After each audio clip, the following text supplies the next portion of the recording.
구독과 좋아요는 영상 제작에 큰 힘이 됩니다. 새벽 12시 싸늘한 거울 앞에서 저는 완전히 붕괴했습니다. 거울 속 제 모습은 단순한 이발의 실수를 넘어섰습니다. 오른쪽은 쥐가 파먹은 것처럼 숭숭 뚫려 두피가 희끗하게 드러났고, 왼쪽은 삐죽삐죽 제멋대로 솟아올라 흡사 괴물의 형상이었습니다. 그것은 곧 제 삶의 비참한 상태, 존재의 위기를 상징했습니다. 며칠 후 있을 아들의 약혼식 그 중요한 자리에 이 꼴로 나간다면 안에 정의의 지독한 비난과 멸시를 피할 수 없을 터였습니다. 저는 은퇴 후부터 시작된 정의의 냉대 속에서 집안의 무능한 짐으로 전락했습니다. 이 꼴로 아들 약혼식에 나갈 거야? 창피해 죽겠네. 당신 때문에 내 얼굴에 먹칠하는 꼴 정말 못 봐주겠어. 그 차가운 목소리가 귓가에 울려 퍼질 때마다 저는 숨이 막혀 질식할 것 같았습니다. 이 비참한 현실에서 도망치고 싶었습니다. 오직 24시간 영업하는 곳만이, 잠들지 않는 도시의 불빛만이 이 붕괴 직전의 저를 구원해 줄 것 같았습니다. 절망적인 심정으로 밤거리를 헤매다 마침내 희미한 불빛이 새어나오는 수와 살롱의 간판을 발견했습니다. 간판 위로 쏟아지는 싸구려 형광등 불빛이 마치 저를 부르는 구원의 신호 같았습니다. 떨리는 손으로 문을 열고 들어섰을 때 저는 죄인이 된 기분이었습니다. 늦은 밤 불쑥 찾아온 이 늙고 초라한 손님을 보고도 수아 씨는 놀라거나 당황하지 않았습니다. 그녀는 마치 제가 올 것을 알고 기다리고 있었던 것처럼 온화한 미소로 저를 맞이했습니다. 어서 오세요. 늦은 시간인데 놀라셨죠? 문 열려 있어서 다행이에요. 저는 고개를 푹 숙인 채 웅얼거리는 목소리로 머리를 자르다 망쳤다고 고백했습니다. 제 말 한마디 한마디에는 지난 수십 년간 정의에게서 받은 멸시가 끈적하게 달라붙어 있었습니다. 하지만 수아 씨는 오히려 환하게 웃으며 괜찮아요. 자주 있는 일이에요. 남편분들도 가끔 그러시죠. 자, 이리 앉으세요라고 저를 의자에 앉혔습니다. 그 편안한 말투는 마치 벼랑 끝에 선저를 부드럽게 감싸 안는 담요 같았습니다. 거울로 제 처참한 상태를 확인한 후 그녀는 제 심장을 관통하는 말을 뱉었습니다. 아이고, 민주님 많이 망가졌네요. 혼자서 손대셨군요. 얼마나 속상하셨어요. 하지만 걱정 마세요. 제가 새로운 밸런스를 잡아드릴게요. 민주님은 존중받을 자격이 충분히 있으세요. 존중받을 자격 아내에게서 수십 년간 박탈당했던 인간으로서 가장 기본적인 그 당연한 권리. 낯선 미용실의 주인이 그 권리를 아무렇지도 않게 진심을 담아 제게 돌려주고 있었습니다. 그 순간 제 눈가는 뜨거워지며 억눌렸던 눈물이 차오르는 것을 느꼈습니다. 저는 그 자리에 주저앉아 울고 싶었습니다. 수아 씨는 숙련된 가위 소리를 리드미컬하게 울리며 자신의 인생 이야기를 담담하게 들려주었습니다. 남편과 자녀들이 떠난 후 이 미용실이 그녀의 세상의 전부이자 가족이 되었다는 이야기. 그녀 역시 외로웠고 황혼의 미장이라는 미용 경연대회를 준비하며 그 외로움을 달래고 있다고 했습니다. 그녀의 고백은 제 외로운 영혼과 깊은 공명을 일으켰습니다. 은퇴 후 갈 곳을 잃고 정의의 냉대 속에서 껍데기만 남은 채 홀로 지내던 저와 그녀는 사실상 황혼이라는 고독의 미로 속에서 같은 운명에 놓여 있었던 것입니다. 손님들 머리를 만져줄 때가 가장 행복해요. 그분들의 변화를 보는 게 제가 아직 쓸모 있다는 증거 같아서요. 수아 씨의 그 말은 제가 정희에게서 듣고 싶었던, 그러나 영원히 들을 수 없을 것 같았던 말이었습니다. 마침내 커트가 끝났고 저는 조심스럽게 거울을 보았습니다. 기적과 같았습니다. 쥐가 파먹은 듯 처참했던 머리는 완벽하게 복구되었을 뿐만 아니라 제 얼굴의 생기와 활력을 불어넣는 세련된 스타일로 바뀌어 있었습니다. 저는 거울 속의 새로운 제 모습을 믿을 수 없었습니다. 망가진 머리뿐 아니라 제 삶에 무너졌던 균형까지도 그녀가 잡아준 것 같았습니다. 저는 진심으로 고마움을 전했고 수아 씨는 미소 지으며 자신의 전화번호가 적힌 작은 종이 한 장을 건넸습니다. 혹시 다음에도 급하시거나 아니면 그냥 외로우시면 이 번호로 연락 주세요. 제가 민주님의 비밀 조언가가 되어 드릴게요. 늦은 시간 저도 민주님 덕분에 외롭지 않았어요.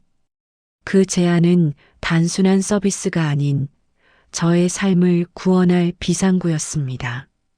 우리 둘만의 비밀, 그녀에게 의지할 수 있는 소중한 연결고리가 생긴 것입니다.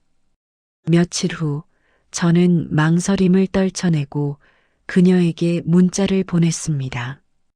대외 디자인에 대해 계속 생각 중이라는 핑계를 대서라 그녀와의 관계를 이어가고 싶었습니다. 그녀는 곧바로 답장했습니다. 아닙니다. 민준 씨. 제게도 그날 밤은 특별했어요. 당신 같은 손님은 처음이었거든요. 디자인이 생각나면 언제든 알려주세요. 저만의 비밀 조언가로 모실게요. 이 나이에 찾아온 예상치 못한 설렘은 정의의 냉대로 메말랐던 제 삶에 강력한 생명력을 불어넣었습니다. 수아살롱의 불빛은 이제 저의 어둠을 밝혀주는 유일한 등대가 되었습니다. 저는 이 비밀스러운 관계를 통해 잃어버렸던 저의 존재 가치를 조심스럽게 더듬어 찾기 시작했습니다.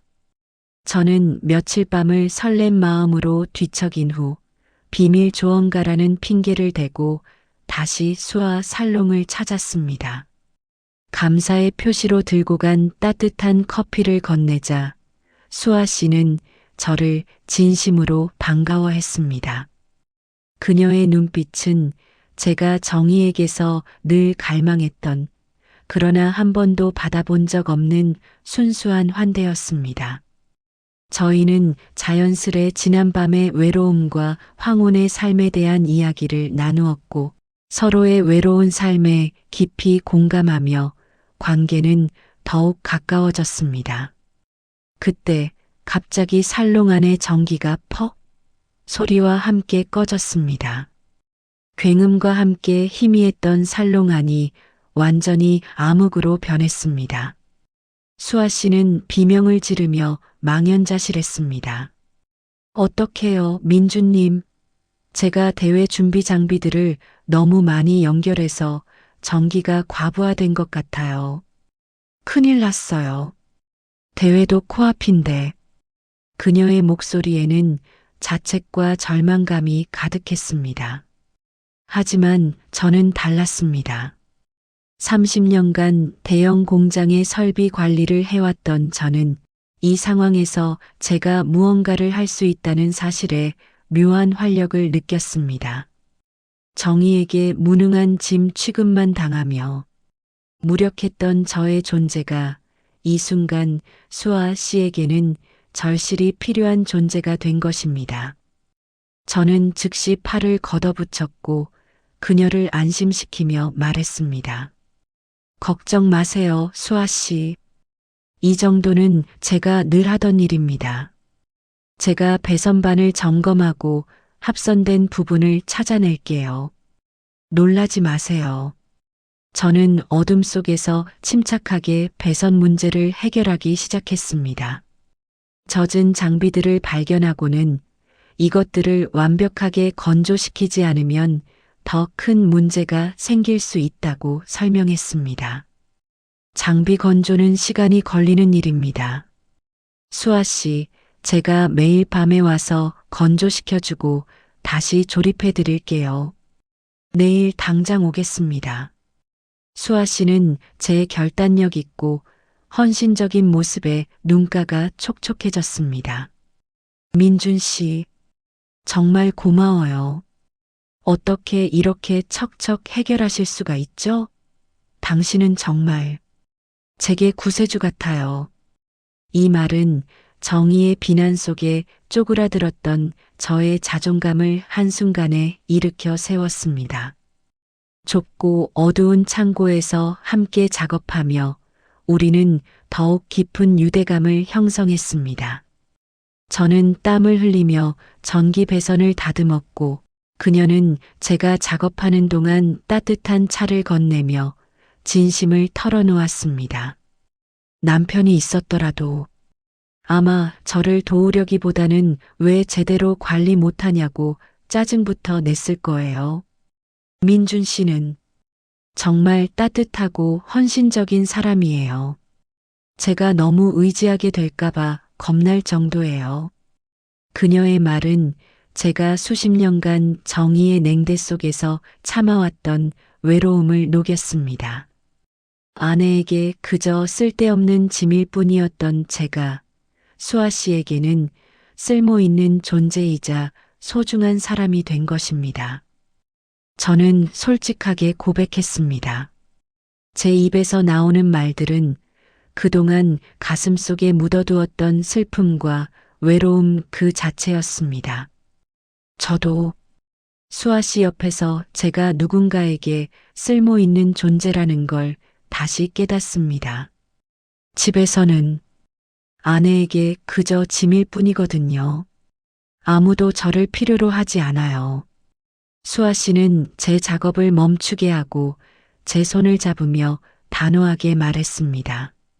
그녀의 눈빛은 흔들림 없는 확신으로 가득 차 있었습니다. 민준 씨, 절대 그렇게 생각하지 마세요.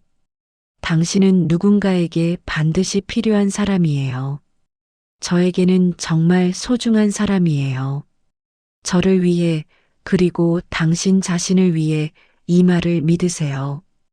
그녀의 확신은 저의 무너진 자아를 완전히 일으켜 세웠습니다.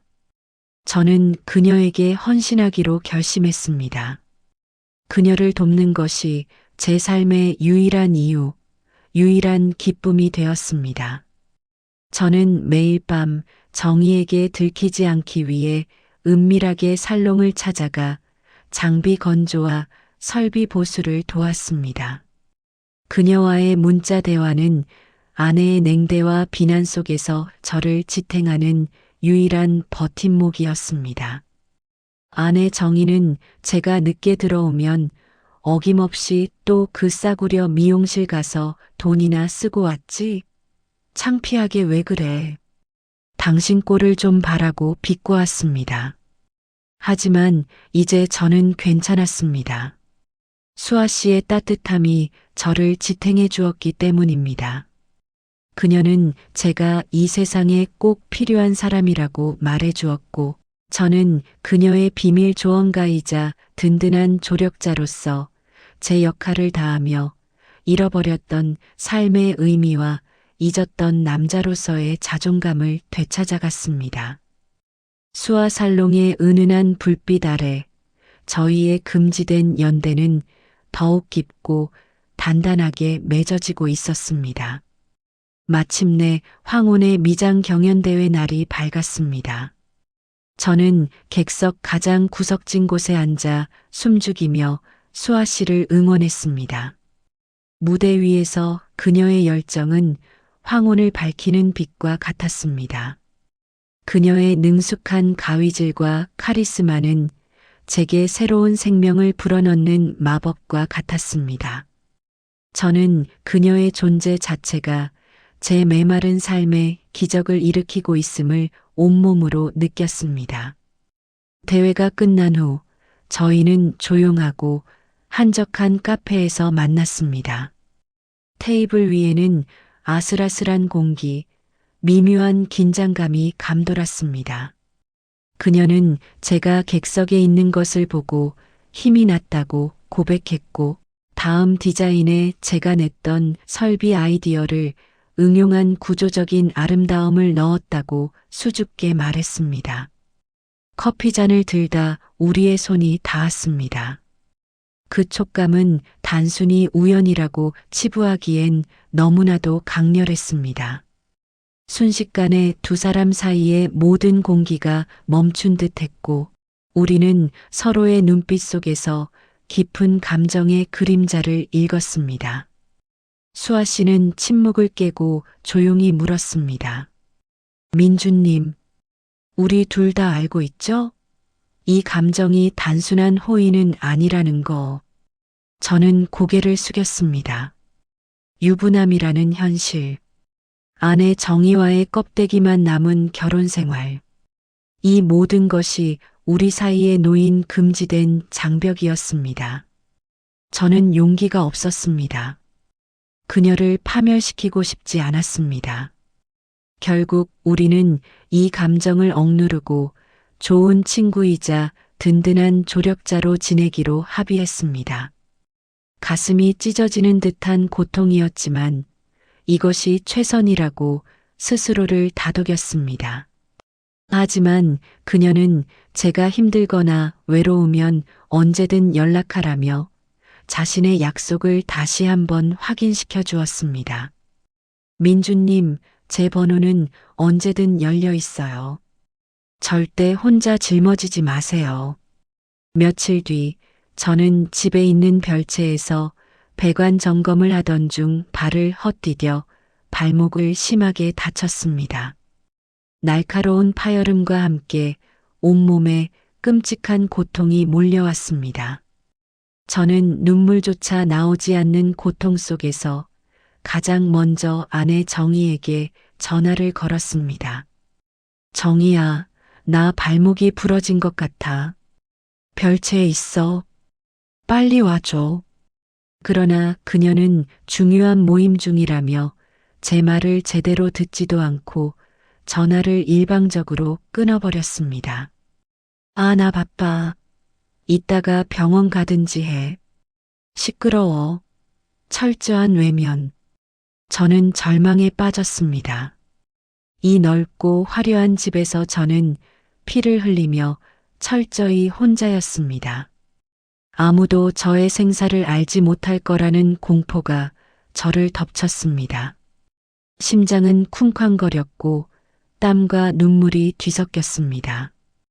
이것이 제 삶의 진정한 민낯이었습니다. 떨리는 손으로 저는 오직 한 사람, 수아 씨에게 전화를 걸었습니다. 제 목소리는 고통과 공포로 울먹였습니다. 수아 씨는 제 울먹이는 목소리를 듣자마자 상황을 직감했습니다. 그녀는 단호한 목소리로 저를 다그쳤습니다. 민주님, 주소 알려주세요. 지금 바로 갈게요. 절대 움직이지 마세요. 제가 도착할 때까지 정신 붙잡고 있어요. 40분 후 급하게 달려온 그녀는 별채 입구에서 저를 발견하고는 비명을 질렀습니다. 제 피로 물든 바닥과 일그러진 제 얼굴을 본 그녀는 달려와 저를 부축했습니다. 저는 그녀의 품에 안겨 공포와 서러움에 울먹였습니다. 무서웠어요. 정말 무서웠어요. 아무도 제 전화를 받지 않았어요. 수십 년간 참아왔던 외로움이 폭발하는 순간이었습니다. 그녀는 제 발목을 살피며 분노와 슬픔이 뒤섞인 목소리로 외쳤습니다. 그녀의 목소리는 떨렸지만 그 안에는 강철 같은 의지가 있었습니다. 그 사람은 당신이 이렇게 다칠 동안 뭘 한 거예요? 민준 씨, 제발 정신 차려요. 당신은 이제부터 혼자가 아니에요. 제가 있잖아요. 제가 당신을 지켜줄게요. 이 지옥 같은 삶에서 제가 당신을 구해낼 거예요. 그녀의 단호한 선언은 제 삶에 드리워진 모든 어둠을 걷어냈습니다.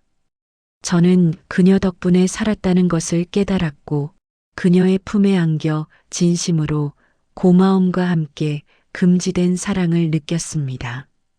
이제는 더 이상 친구라는 가면을 쓸 수 없었습니다. 이 여자는 제 삶의 유일한 구원자였습니다. 발목 부상에서 회복되면서 저는 아내 정희의 외출이 잦아지고 집에 늦게 들어오는 것에 불안함을 느끼기 시작했습니다. 그녀가 제 고통을 외면했을 때 느꼈던 배신감은 이제 더욱 불길한 예감으로 바뀌어 저를 짓눌렀습니다. 혹시나 하는 마음에 떨리는 손으로 그녀의 휴대폰을 확인했을 때 제 삶은 산산조각 났습니다. 오빠라는 이름으로 저장된 다른 남자와의 적나라한 대화, 주말마다 찍힌 호텔 예약 내역. 아내의 분류는 제가 수십 년간 참아왔던 정의의 냉대와 멸시, 그리고 제가 이룬 모든 것을 한순간에 무너뜨렸습니다.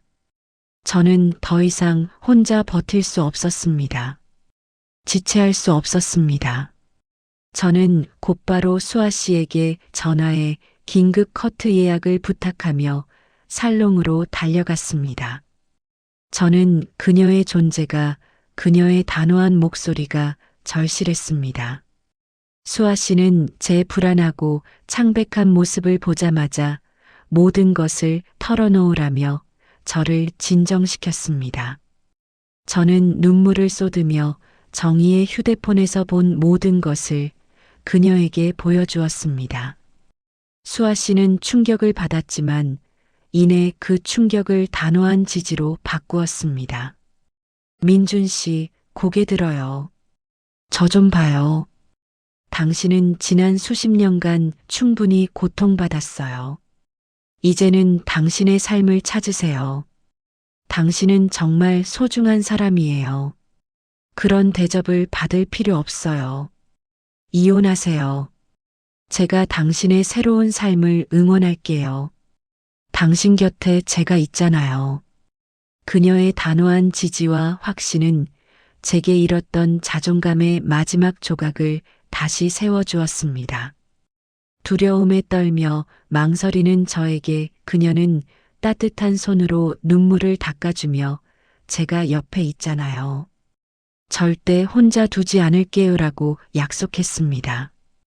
그녀가 없었다면 저는 이 충격과 배신감에서 헤어나오지 못하고 무너졌을 것입니다. 수아 씨는 저의 심리적 비상구가 아닌 저의 삶 자체를 구원할 최후의 보루였습니다. 몇 주 후 저는 변호사를 선임하고 이혼 절차를 밟기 시작했습니다. 정희는 자신의 불륜에도 불구하고 재산 분할로 저를 압박할 것이라는 변호사의 말에 저는 다시 불안감에 휩싸였습니다. 저는 다시 수아 살롱으로 달려갔습니다. 수아 씨는 저를 미용 의자에 앉히고 가위를 들었습니다. 그녀는 제가 당당하게 맞서야 한다고 격려했습니다. 그리고 가위를 리드미컬하게 놀리며 속삭였습니다. 민준 씨, 제가 지금 특별한 커트를 해드릴게요. 새로운 민준 씨를 위한 디자인이에요. 기억하세요. 당신은 이미 저와 함께 자유라는 디자인을 시작했어요. 두려워하지 마세요. 당신의 삶을 스스로 개척하는 거예요. 재산이든 뭐든 당신의 행복보다 중요하지 않아요. 제가 당신의 가장 든든한 지원자가 되어줄게요. 저는 이미 당신 편이에요. 언제나. 가위 소리가 멈추고 저는 거울을 보았습니다. 거울 속에 비친 새로운 제 모습은 해방된 영혼을 담고 있었습니다. 차분하고 강인해 보이는 눈빛, 찌그러졌던 표정은 사라지고 스스로의 삶을 선택할 용기가 얼굴 가득 서려 있었습니다. 저는 더 이상 망설이지 않았습니다. 이 삶을 정리하고 제게 진정한 존중과 사랑을 준 이 여인 곁에서 새롭게 시작하고 싶었습니다. 저는 그녀에게 고백했습니다. 제 인생에서 가장 진심 어린 고백이었습니다. 수아 씨, 당신을 만난 것이 제 인생의 가장 큰 행운이자 가장 완벽한 디자인입니다. 이제 정의의 집이 아닌 수아 씨 곁에 완전히 정착하고 싶습니다. 당신과 함께라면 무엇이든 할 수 있을 것 같아요. 수아 씨는 제 어깨에 손을 올리며 제 눈을 똑바로 쳐다보며 화답했습니다. 그녀의 눈빛은 설렘과 함께 깊은 확신을 담고 있었습니다. 그럼 그렇게 해요. 우리 함께 당신이 용기를 낼 수 있도록 제가 끝까지 잡아줄게요. 저희는 비로소 두려움을 넘어 황혼의 끝이 아닌 새로운 시작을 함께 그려가기로 결정했습니다. 저는 살롱을 나오며 수십 년간 짊어졌던 무거운 짐을 완전히 내려놓은 듯한 해방감을 느꼈습니다. 마침내 저는 정의와의 이혼 절차를 마무리하고 홀로서기에 성공했습니다. 재산 분할 과정에서 정의의 비난과 압박이 있었지만 수아 씨의 굳건한 지지와 격려 덕분에 저는 굴하지 않고 당당하게 맞섰습니다. 저는 작고 아늑한 오피스텔로 이사했습니다. 비록 이전 집의 화려함은 없었지만 그곳은 저의 자유로운 영혼의 보금자리였습니다. 수아 씨는 저의 새로운 보금자리를 축하해 주기 위해 찾아왔습니다. 그녀가 가져온 작은 케이크와 함께 가위와 빗은 저의 새로운 시작을 상징하는 선물처럼 느껴졌습니다. 그녀는 오피스텔 창문으로 들어오는 따뜻한 햇살을 보며 미소 지었습니다. 민준 씨, 이곳이 이제 당신의 새로운 캔버스예요. 제가 이 시작을 기념하는 특별한 커트를 해드릴게요. 저는 그녀의 말에 따라 의자에 앉았습니다. 눈을 감으니 창문으로 들어오는 따뜻한 빛과 그녀의 부드러운 가위 소리가 제게 안식과 평화를 가져다 주었습니다. 그 소리는 정의의 차가운 목소리나 멸시의 시선과는 비교할 수 없는 순수한 위로였습니다. 저는 그녀에게 진심을 담아 고백했습니다. 수아 씨, 당신을 만난 것이 제 인생의 가장 완벽한 디자인입니다. 당신이 저의 엉킨 삶을 풀어주고 제 존재에 다시 의미를 부여해 주셨어요. 그녀는 작업을 멈추고 제 손을 잡으며 아주 중요한 제안을 꺼냈습니다. 그녀의 눈빛은 설렘과 함께 미래에 대한 확신으로 가득 차 있었습니다. 민준 씨, 우리 함께 살롱을 확장해요. 그리고 이 옆 공간에 당신의 사랑방을 만들어요. 황혼의 어르신들이 와서 외로움을 달래고 삶의 지혜를 나누며 소통할 수 있는 공간이요. 당신의 설비 지식과 친화력은 이 공간을 운영하는데 가장 필요한 자원이에요. 그녀의 비전은 저를 감동시켰습니다. 그녀는 저와 함께하는 삶을 단순히 개인적인 행복에 머물게 하지 않고 저희와 같은 외로움을 겪는 이웃들에게 기여하는 의미 있는 일로 확장시키려 했습니다. 그리고 그녀는 마침내 결심한 듯 목소리를 낮춰 말했습니다. 당신은 이제 제 사업의 가장 든든한 파트너이자 저희 영원한 동반자예요. 민준 씨, 우리 함께 이 남은 황혼을 아름답게 완성시켜요. 벅차오르는 감격에 저는 그녀의 손을 꽉 잡았습니다. 눈에서는 뜨거운 눈물이 흘러내렸습니다. 수아 씨, 저도 그렇게 생각합니다. 당신과 함께라면 무엇이든 할 수 있습니다. 당신은 제 삶의 가장 소중한 선물입니다.